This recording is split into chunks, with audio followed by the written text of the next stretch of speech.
Hello guys, I am Ricky and you're most welcome to our YouTube channel Nirmala निर्वाण classes. Physical chemistry देख रहे थे और इसमें टॉपिक चल रहा है। आज जो है कंपाउंड को देखेंगे, यौगिक को देखेंगे। इसके पहले तत्व क्या होता है, एलिमेंट क्या है, उसको देखा हमने। आज देखेंगे यौगिक क्या है या कंपाउंड किसको कहते हैं। बहुत हमको लगता है जो आपने यौगिक क्या है या यौगिक किसे कहते हैं क्लास 9th में भी आपने पढ़ा है इस चीज़ को और बेहतरीन से आपको पता है। चलिए एक बार रिवाइज कर देते हैं, यौगिक क्या है इसको देख लेते हैं।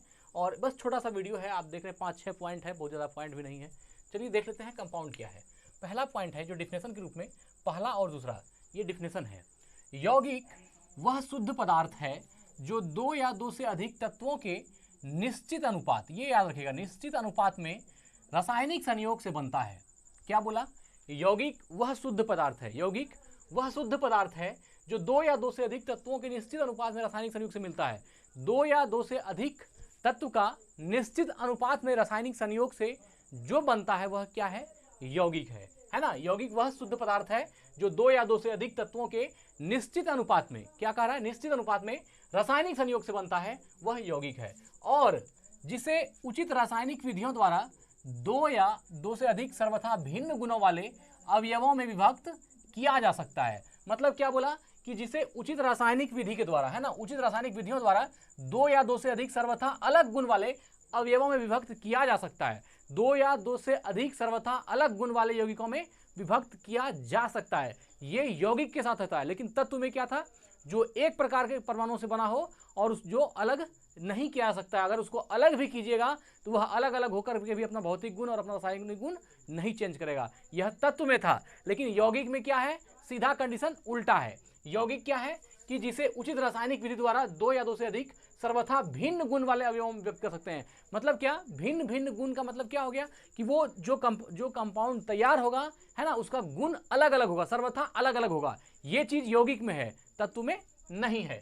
तो यौगिक वह शुद्ध पदार्थ है जो दो या दो से अधिक तत्वों के निश्चित अनुपात में रासायनिक संयोग से बनता है और जिसे उचित रासायनिक विधि के द्वारा, मतलब उचित रासायनिक विधि का मतलब क्या हुआ? अलग अलग रिएक्शन के द्वारा, अलग अलग विधि के द्वारा, है ना, विधि के द्वारा दो या दो से अधिक सर्वथा भिन्न गुणों वाले अवयवों में विभक्त किया जा सकता है। अवयवों में या अवयव तत्वों में विभक्त किया जा सकता है। दो या दो से अधिक भिन्न गुणों वाले, मतलब एक यौगिक को, जब हम एक यौगिक को किसी रासायनिक विधि के द्वारा या कोई और सी अलग अलग विधियों के द्वारा हम एक यौगिक को अलग अलग दो अवयवों के रूप में, दो अवयव तत्वों के रूप में तोड़ सकते हैं और दोनों का रासायनिक गुण सर्वथा क्या होगा? भिन्न होगा। यह कंडीशन सिर्फ किसमें है? यौगिक में। तत्व में यह बात नहीं है। तत्व क्या होता है? एलिमेंट जो एक प्रकार के परमाणु से बनता है और उसको लाख भी खंडित कर दीजिए, लेकिन उसके सभी गुणों, अलग अलग खंडन से अलग अलग चीजें जो तत्व प्राप्त होगा, उस सब का रासायनिक गुण और भौतिक गुण क्या होगा? सेम होगा। लेकिन यौगिक में वो बात नहीं कह रहा है। यौगिक में कह रहा है कि दोनों का जो अनुपात है ना, वह एक निश्चित अनुपात में होना चाहिए और निश्चित अनुपात में रासायनिक संयोग के द्वारा बनता है। यौगिक दो अलग अलग तत्वों के निश्चित अनुपात में रासायनिक संयोग से प्राप्त होता है, संयोग से बनता है, और जिसको उचित रासायनिक विधि के द्वारा दो या दो से अधिक सर्वथा अलग अलग गुण वाले, है ना, सर्वथा अलग अलग, सीधा मतलब अलग अलग गुणों वाले अवयवों में विभक्त किया जा सकता है। वह दोनों तत्वों का अलग अलग गुण है, लेकिन वह जो उसके मिल करके बनेगा, उसके बाद उस यौगिक से, है ना, उस यौगिक के द्वारा उसको रासायनिक विधि द्वारा अलग कीजिएगा तो दोनों का सर्वथा गुण क्या होगा? अलग अलग होगा। और मिल करके जो यौगिक बनेगा उसका गुण और अलग हो सकता है। ऐसा अभी कंडीशन यौगिक के साथ हो सकता है, जिसे उचित रासायनिक विधियों द्वारा दो या दो से अधिक सर्वथा भिन्न गुणों वाले अवयवों में विभक्त किया जा सकता है। अब देखिए, उदाहरण के लिए एक यौगिक कौन है ना, उदाहरण के लिए जल एक यौगिक है। वाटर क्या है? एक कंपाउंड है, एक यौगिक है। ये अब अभी तो आपने यौगिक का उदाहरण परिभाषा देखा।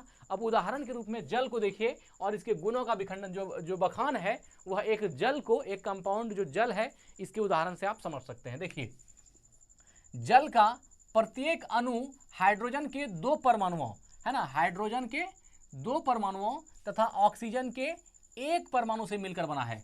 हाइड्रोजन का दो परमाणु और ऑक्सीजन का एक परमाणु जब ये आपस में संयोग करेगा, यह क्या बन जाएगा? H2O। और ये क्या हो गया? आपका जल हो गया, ये आपका वाटर हो गया, है ना।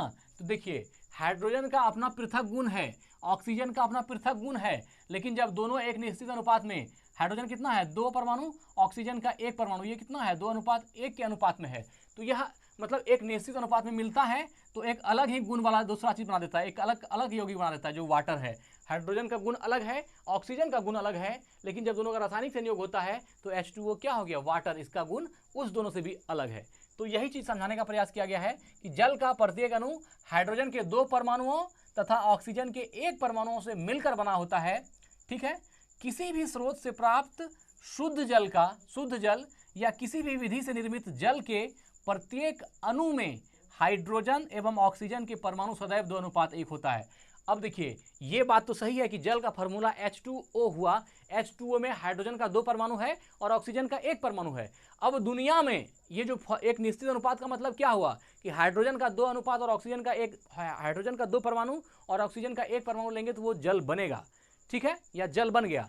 अब दुनिया का कोई भी जल किसी भी कोने से आप उठाइए, उसकी निश्चित संरचना, एक निश्चित कंस्ट्रक्शन जो उसकी होगी, वो उसमें हाइड्रोजन का 2 ही परमाणु होगा और ऑक्सीजन का 1 ही परमाणु होगा। चाहे आपको जल जहां से उठाना है उठा लीजिए। एक बात। दूसरी बात क्या है कि जब भी कंपाउंड होता है तो उसका एक निश्चित रासायनिक अनुपात में होता है। तो दुनिया में जब भी आपको जल बनाना होगा तो हाइड्रोजन का 2 परमाणु ही लेना होगा और ऑक्सीजन का 1 परमाणु ही लेना होगा, और वह एक निश्चित अनुपात में लेना होगा, तभी जल बनेगा। तो दोनों ही बातें हैं। अगर उसका एक निश्चित अनुपात में रासायनिक संयोग कराते हैं तो वह एक कंपाउंड बनता है, और या फिर जो कंपाउंड बना है ना, जो कंपाउंड बन गया, जैसे मान लीजिए जल बन गया है, तो उसकी वो कंपाउंड और भी कहीं अवेलेबल होगी, तो उसमें जो उसके अवयव तत्वों का जो अनुपात होगा वह निश्चित होगा 2:1। जैसे मान लीजिए हम जल के संदर्भ में कहें तो जल कहीं का भी हो, उसमें हाइड्रोजन का 2 परमाणु ही होगा और ऑक्सीजन का 1 परमाणु ही होगा। वह एक निश्चित अनुपात में ही होगा, चाहे जल कहीं का भी हो। तो यही बात कहा कि जल का प्रत्येक अणु हाइड्रोजन के 2 परमाणु तथा ऑक्सीजन के 1 परमाणु से मिलकर बना है। जल का एक एक अणु जो है वह हाइड्रोजन के 2 परमाणु और ऑक्सीजन के 1 परमाणु से मिलकर बना है। तो दुनिया में जल का कहीं भी अगर एक अणु है, इसका मतलब जल के एक अणु में हाइड्रोजन का 2 परमाणु है और ऑक्सीजन का 1 परमाणु है, और यही अनुपात हमेशा जल बनाते रहेगा। और जल कहीं का भी हो, उसमें यही, अगर जल का एक अणु है तो उसमें हाइड्रोजन का 2 अणु होगा और ऑक्सीजन का 1 अणु होगा। ठीक है ना, ऑक्सीजन के 1 परमाणु से मिलकर बना होता है।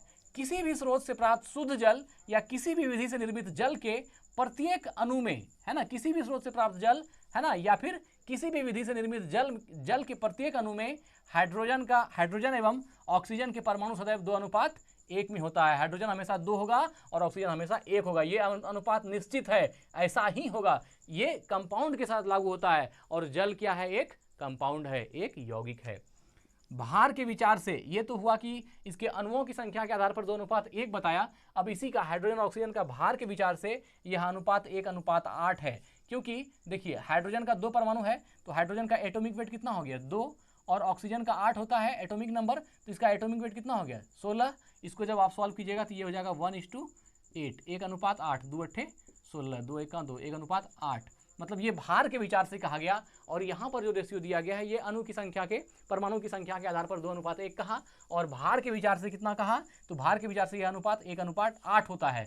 1:8 कैसे हुआ, तो हाइड्रोजन का जब भार निकालिएगा तो 2 परमाणु का भार कितना हो गया, 2 हो गया, और ऑक्सीजन के 1 परमाणु का एटॉमिक नंबर 8 होता है, तो इसका एटॉमिक भार कितना हो गया, 16 हो गया। दोनों का अनुपात, यहाँ हाइड्रोजन के एटॉमिक भार का अनुपात और यहाँ ऑक्सीजन के एटॉमिक भार का अनुपात निकाल दीजिए, कितना आ गया, 1:8 आ गया। तो जहाँ भी जल का एक मॉलिक्यूल होगा, इसका मतलब है उसमें हाइड्रोजन के 2 एटम हैं और ऑक्सीजन के 1 एटम है, और ये अनुपात हमेशा निश्चित रहेगा। चाहे दुनिया में कहीं से भी जल उठा लीजिए, उसमें रेशियो यही रहेगी। ये कंपाउंड का डिफिनेशन है। आगे देखते हैं, जल के भौतिक और रासायनिक गुण, है ना, जल के भौतिक और रासायनिक गुण इसके अवयवी तत्वों हाइड्रोजन एवं ऑक्सीजन के गुणों से सर्वथा भिन्न होता है। अब देखिए, यही बात तो हम कह रहे थे कि जल जो H2O है ना, ये बना है हाइड्रोजन के 2 परमाणु से और ऑक्सीजन के 1 परमाणु से, लेकिन ये मिलने के बावजूद भी ऑक्सीजन, हाइड्रोजन का गुण अलग है, ऑक्सीजन का गुण अलग है, और दोनों मिलकर के जब जल बनता है तो इसका गुण और भी अलग है ना। यही बात कर रहा है कि जल के भौतिक और रासायनिक गुण इसके अवयवी तत्व, अवयवी तत्व मतलब जो कंपोनेंट है, जिससे जो घटक है उस चीज़ को बनाने का, तो जल को बनाने का घटक कौन कौन है ना, उसका कंपोनेंट है हाइड्रोजन और ऑक्सीजन। तो ये दोनों का जो गुण है वो उससे सीधा अलग है। यही बात कर रहा है कि भौतिक और रासायनिक गुण इसके अवयवी तत्वों हाइड्रोजन एवं ऑक्सीजन के गुणों से सर्वथा भिन्न होता है। अवयवी तत्व जिससे वह बना है, जो कंपाउंड अपने जिस अवयवी तत्वों से बना है, उसका रासायनिक गुण सीधा उससे अलग होता है। अवयवी तत्व का गुण कुछ और है, लेकिन जब उससे कंपाउंड बनता है तो उसका गुण कुछ और है, हाइड्रोजन का गुण कुछ और है, ऑक्सीजन का कुछ गुण और है, और जब हाइड्रोजन ऑक्सीजन मिलकर के H2O जल बनाता है तो जल का गुण कुछ और है।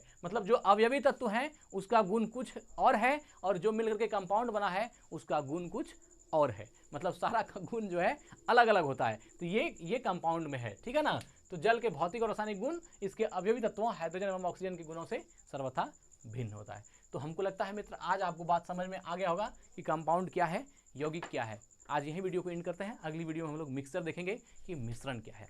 ठीक है, स्वस्थ रहें, अपना ख्याल रखें। जय हिंद, जय भारत।